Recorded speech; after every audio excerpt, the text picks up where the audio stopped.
History of the Pug. Theories about the origin of the pug have caused much debate over the years, some thinking the breed to have developed in the Far East, others thinking it developed in Europe. It is now generally accepted that the pug originated in China, from where it spread to Japan and later to Europe. It is also highly probable that the short-nosed pug crossed with other longer-faced European breeds lies behind many of the other shorter-headed breeds. In China, there has long been a breed of dog known as the Hapa, sometimes spelled HA/PA, which is similar to a smooth-coated Pekingese. Indeed, many people believe that the Hapa may be the progenitor of the pug. Short-mouthed dogs in China are known as loses, and although they may well have been known there as far back as 1115 BC, there is no record of them until 663 BC. The loses had clear features distinguishing it from the Pekingese. The muzzle was different, the coat was short, and the ears were small and vine-shaped. By 732 AD, we read of a small short-faced dog, known as the Shushin Pai dog that was among gifts sent from Korea to Japan.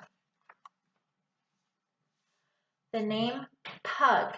The word Pai came to be used as the name for this type of dog, and it is possible that to Western ears this name may have resembled the name now used in the West, Pug. In 1731, the word pug was defined in a dictionary as a nickname for a monkey or dog. Marmosets were popular as pets at that time, and the pug's squashed-in face probably caused it to share the same name. Another possibility is that the name originated from the Latin word pugnus, which means fist, as some people thought that the shape of the pug's face resembled a clenched fist. The word pug or puggy was also a term of endearment, though it may also be a derivation of puck, conjuring up Shakespearean images of an impish face.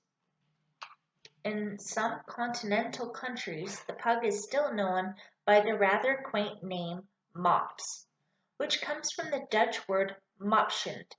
The verb mopperen means to grumble, and the name mops may well have come into use because the breed's wrinkled, frowning appearance. In France, the name used was Carlin, after a famous 18th century actor who was renowned for his role as Harlequin. It is thought that the name Carlin was and still is used for the pug in France because of the breed's black mask. The breed in China. In China, dogs were frequently treated almost like royalty, even with titles of rank being bestowed upon some of them.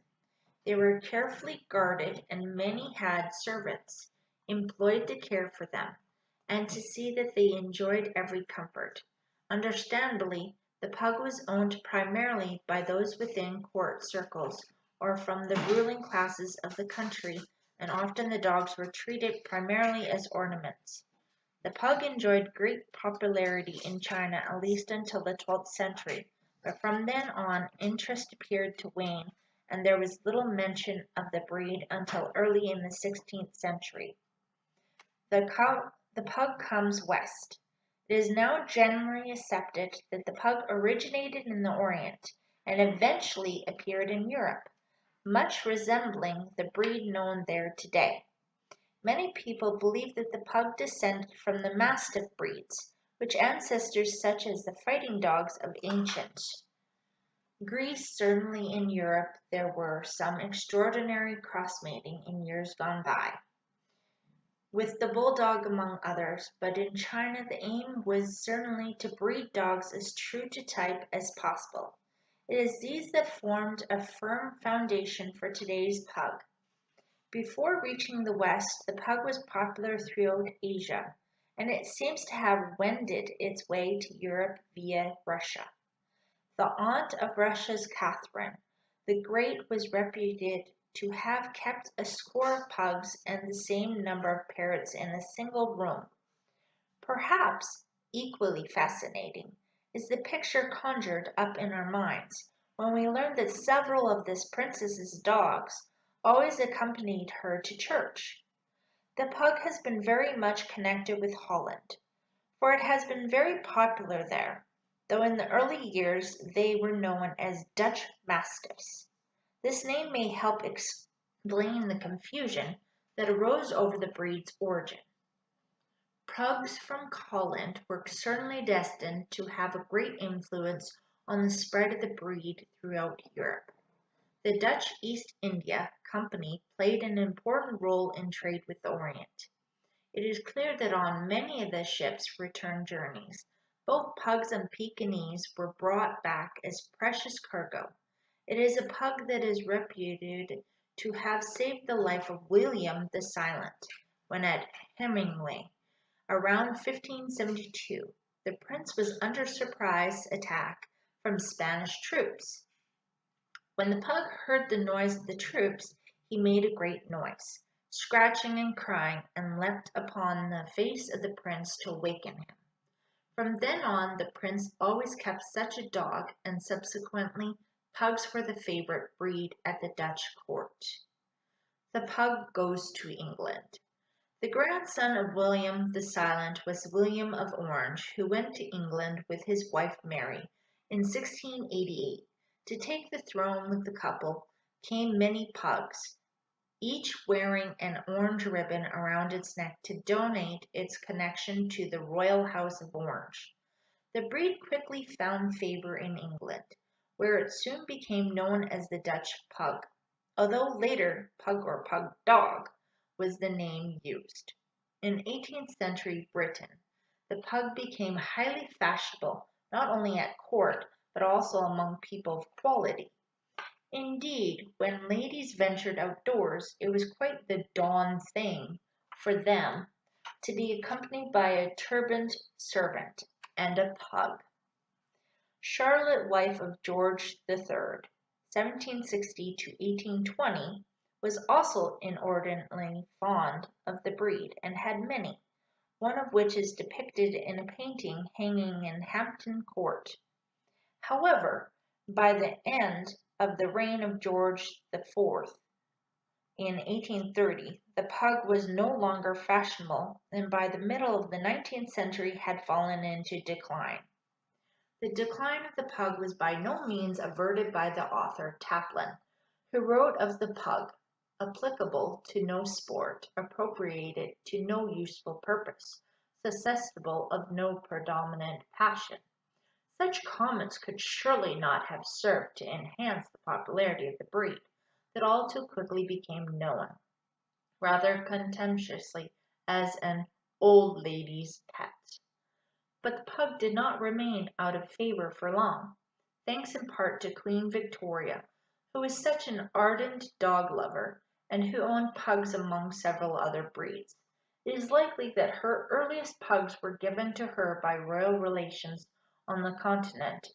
Her dogs appear to have been kept as nursery dogs, most appropriate for this breed, that gets along so well with children. The Prince of Wales gave a pug named Bully to his wife, Queen Alexandra, before leaving for an Indian tour. Of course, Queen Alexandra, too, was famous for her devotion to dogs, and took an active interest in dog shows, an increasingly popular activity, particularly among pug owners. There were two main strains in Britain in the early decades of the 19th century. A publican by the name of Mr. Morrison bred pale fawn pugs in Waltham Green, and Lord and Lady Willoughby Eresby used imported blood to improve type. There is some conjecture as to whether the Edsburys actually obtained two pugs from a Russian tightrope walker, or whether they got a dog from a Hungarian countess who lived in Vienna. Nevertheless, the Willoughby pugs, and indeed the Morrison pugs, played a very important part in the breeds. early development in Britain. It has been suggested that dogs of the Willoughby's kennel came directly from the royal kennels of Queen Charlotte. In time, the two strains came together and so, to a certain extent, lost their individuality, though even today the distinctive bloodlines show through occasionally. Although their story does not necessarily have foundation, the apricot fawn-colored pugs, Lamb and Moss, also feature prominently in breed history. Their parents apparently were captured during the siege of the Summer Palace in China in the 1860s and supposedly were brought to England by the Marquess of Wellesley, where they were given to a lady named Miss St. John. This may not be exactly true, as various facts do not quite agree with history, but these two dogs were certainly the parents of Click, one of the most important pugs in the breed's history. He was an invaluable stud, producing some very good bitches, and he also had a great bearing on the breed in the USA. Black Pugs. In 1877, black was considered a new color in the breed. Again, there has always been debate as to the actual origins of Lady Brassey's black pugs, but she certainly exhibited some black ones at Britain's Maidstone show in 1886. One of these was Jack Sprat, who possibly may have been acquired by Lady Brassey on her short trip to China.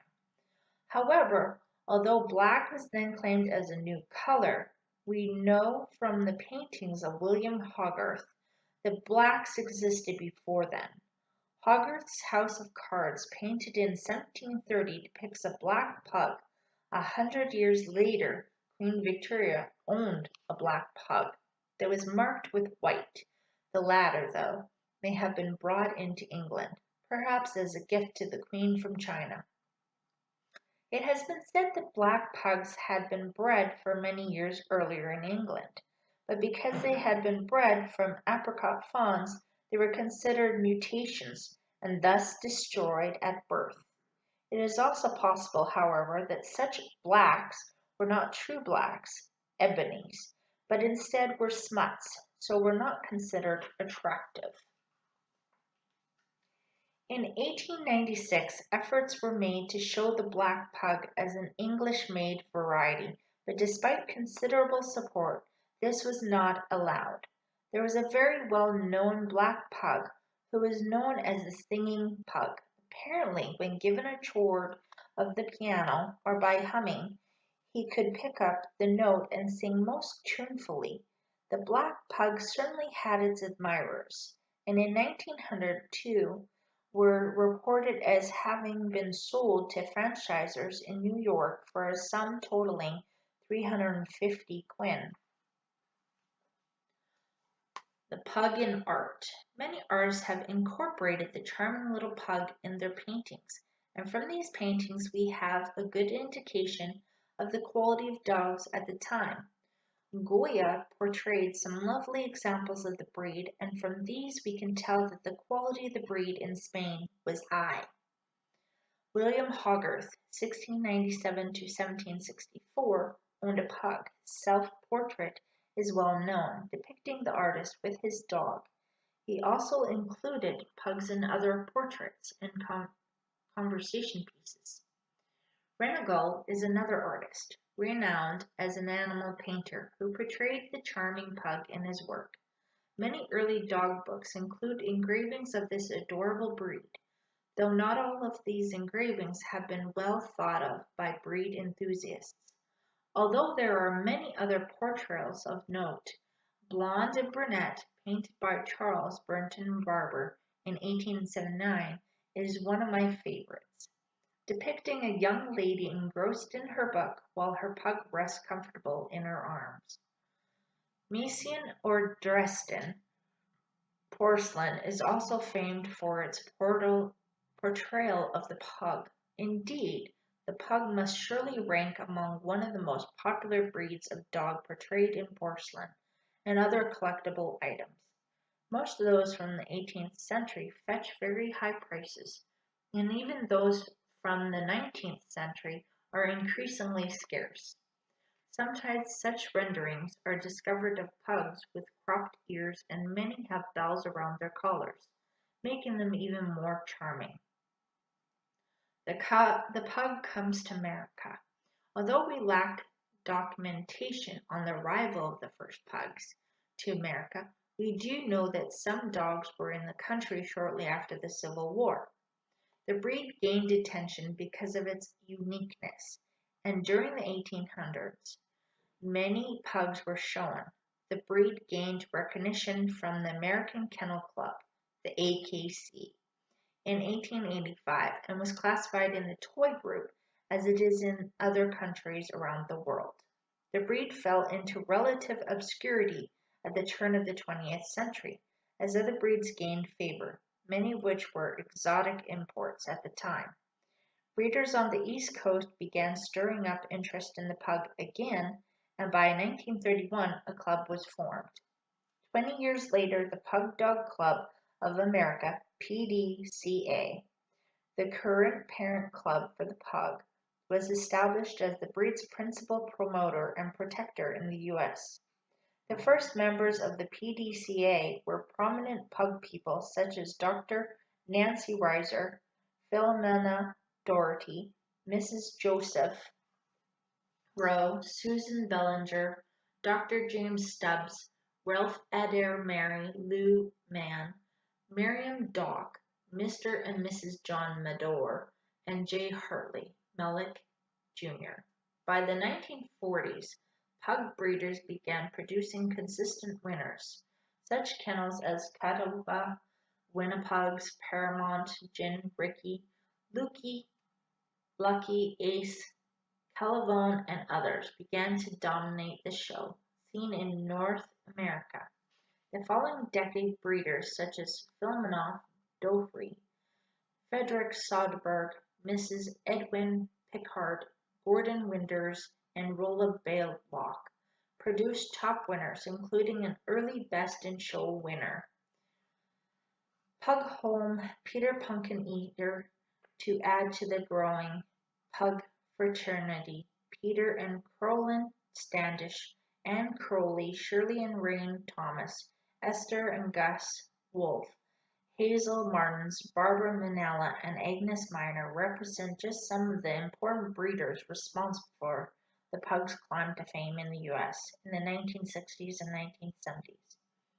Since those decades, the pug has remained a popular breed, frequently seen in the show ring and counted among the top 20 breeds according to the AKC registration statistics.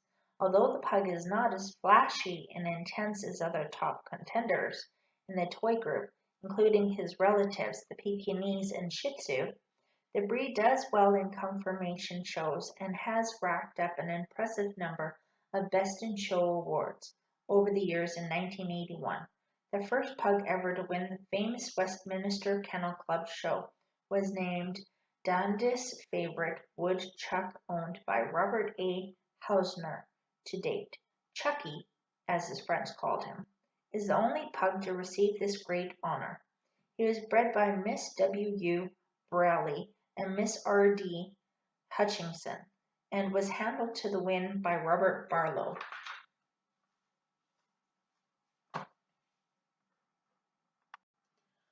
History of the pug.